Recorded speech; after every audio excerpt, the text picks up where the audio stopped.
Buenas tardes, vamos a ver ahora el apoyo a la última clase o el avance del manual que es la número 7, un apoyo a esta clase, aquí al aire libre. Entonces vamos a recordar algunas cosas importantes sobre las presiones oncóticas, porque ahora estamos viendo los sueros coloides, o que se relacionan con la presión coloidosmótica u oncótica, vale decir con la presión que hace que el agua permanezca en el vaso sanguíneo. Ya habíamos repasado al principio del manual que las responsables principales de atraer agua hacia sí eran las proteínas. Y tenemos proteínas en el plasma, dado fundamentalmente por la albúmina, y vamos a agregar aquí la inmunoglobulina.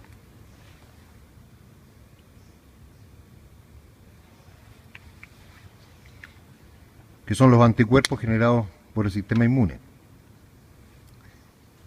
Esos dos son responsables casi la totalidad de la presión oncótica, pero hay que recordar que la hemoglobina también es una proteína tetramérica de 4 subunidades y como proteína también ejerce acción sobre la presión oncótica.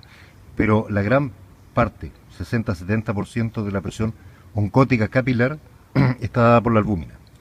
Entonces nosotros tenemos proteínas en el plasma, tenemos proteínas también en el tejido intersticial y tenemos proteínas en el interior de las células.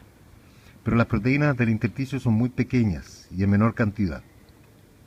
La mayor parte de las proteínas grandes están aquí en el plasma.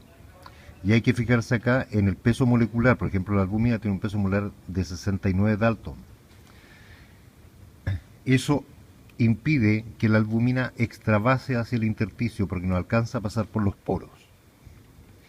¿Cuáles pasan por los poros? Aquellas proteínas que son mucho más pequeñas y que por tanto tienen una menor influencia en la presión oncótica o tienen menor presión oncótica. Entonces tenemos nosotros una presión oncótica capilar, una presión oncótica tisular. ¿Cuál es la más importante? Obviamente que la y mayor es la presión oncótica capilar. Eso hace que el agua permanezca en el vaso sanguíneo en su mayor proporción y mantenga la volemia. Luego, tenemos albúmina e inmunoglobulina. Debemos considerar que la albúmina y las inmunoglobulinas, las proteínas son sintetizadas en el hígado, las proteínas. El 100% de la albúmina es sintetizada en el hígado. Se dice que el metabolismo hepático, la síntesis, el 50% de la síntesis del hígado, o 50% del trabajo del hígado, es la síntesis de albúmina.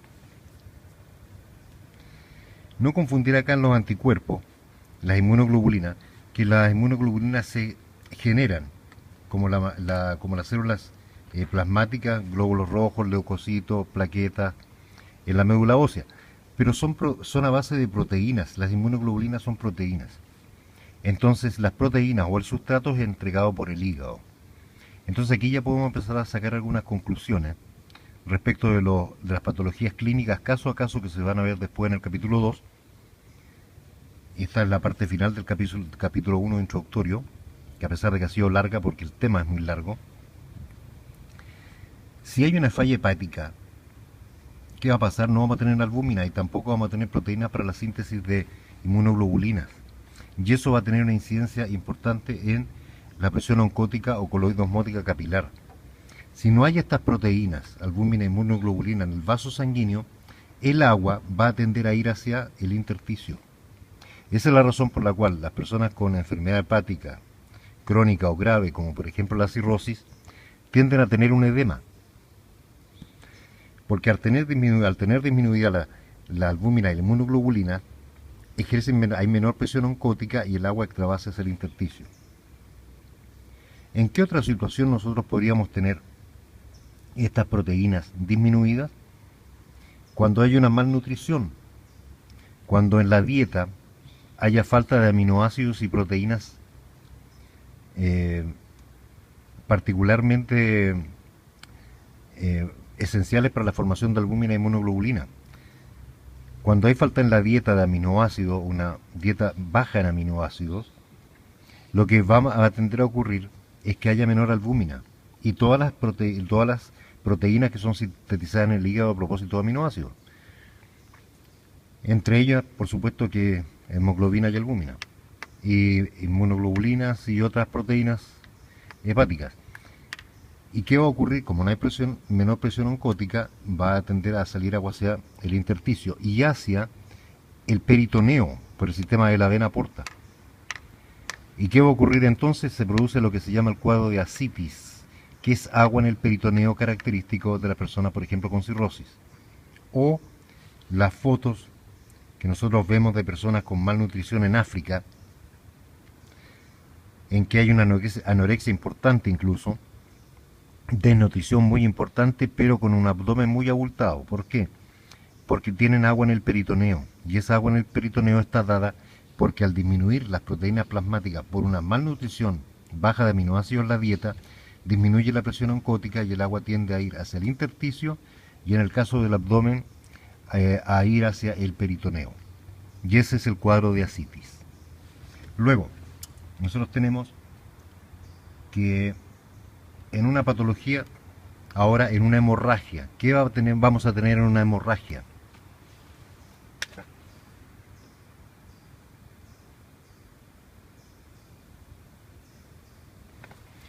Lo importante es que ustedes también puedan hacer su dibujo. En una hemorragia, nosotros vamos a perder albúmina, inmunoglobulina, por supuesto que glóbulos rojos, plaquetas, factores de la coagulación.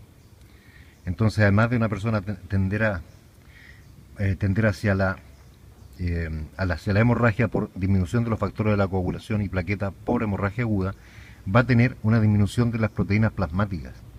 Y al tener una disminución de las proteínas plasmáticas, va a tender el agua a extravasar hacia el intersticio y a hacer edema. ¿En qué caso nosotros podemos perder las proteínas plasmáticas? Bueno, obviamente que en una hemorragia. ¿Y en qué otro caso? En destrucción del vaso sanguíneo. ¿Cuándo vamos a tener destrucción del vaso sanguíneo?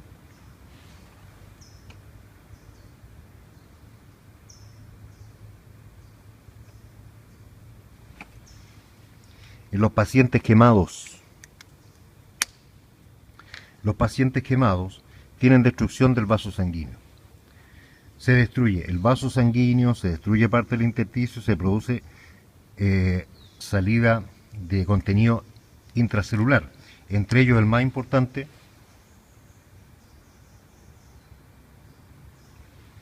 el potasio. La pérdida de potasio implica que la persona aumente el potasio plasmático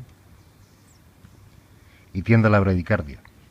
Pero lo más importante es que el quemado va a tener disminución de proteínas plasmáticas por destrucción del tejido vascular. Entonces el agua va a ir hacia el intersticio. Entonces aquí nosotros podemos aplicar unas preguntas clínicas y técnicas. ¿Qué pasa si nosotros le colocamos suero fisiológico a una persona que está con hemorragia o que está quemada? Ese suero fisiológico va a tender a ir hacia el intersticio y provocar edema.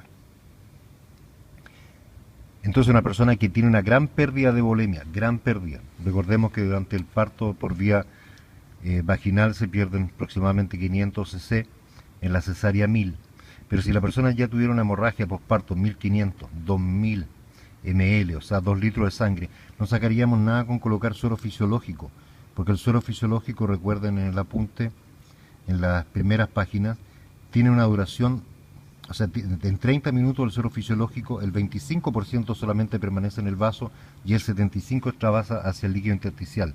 Entonces estar colocando suero fisiológico a una persona que está con anemia o quemadura significa aumentar el edema y no va a aumentar el contenido plasmático del agua en el vaso sanguíneo. ¿Qué es lo correcto en una persona que tiene hemorragia o que tiene quemadura? Evidentemente que reponer albúmina. La albúmina es la principal proteína componente del tejido vascular, porque la sangre es un tejido, y es responsable, como habíamos dicho, el 70 al 80% de la presión coloidosmótica. Entonces, ante grandes pérdidas de sangre o de plasma vascular por quemadura, lo que se está produciendo ahí es una pérdida de proteínas plasmáticas y una tendencia a hacer edema. Por eso es que los quemados empiezan a hincharse y a hacer un gran edema por la pérdida de proteínas plasmáticas. Y si se le repone con suero, lo que se está haciendo es aumentar el edema y no aumentar la presión coloidosmótica o oncótica, que es lo que nos interesa. En esos casos lo que corresponde es colocar un coloide. Ahora, el coloide es caro, entonces uno encuentra que hay algunos protocolos clínicos que dicen que ante una hemorragia colocan coloide y cristaloide. Claro, porque como no hay tanto, para aumentar el volumen plasmático, aunque sea temporalmente, se coloca suero fisiológico y albúmina. Porque al perder la albúmina y extravasar agua hacia el líquido intersticial, además de la hemorragia, lo que se está perdiendo es la volemia, ¿no? Y la volemia va a incidir en que haya una hipotensión. Entonces, para hacer una corrección hemodinámica, en un caso de hemorragia, esto es solamente introductorio de hemorragia, después viene el capítulo de hemorragia, por si acaso. Es para ver solamente la importancia de los coloides. Al haber una hipovolemia va a haber una hipotensión. Entonces, en esos casos, para suplir la emergencia, se coloca, cuando no hay coloide suficiente, porque es muy caro, el servicio no cuenta, se coloca un coloide y un suero fisiológico, aunque sabemos que ese suero fisiológico va a durar muy poco ahí en el tejido vascular y va a ir hacia el tejido intersticial, pero para la emergencia, para mantener la volemia y no provocar una hipovolemia y una hipotensión, se puede colocar mezclado. Lo ideal es solamente colocar coloides. Ahora, ¿cuáles son los otros coloides sintéticos que nosotros conocemos? Bueno, están los dextranos, están las gelatinas y están los ES, que vamos a ver inmediatamente en el video que sigue.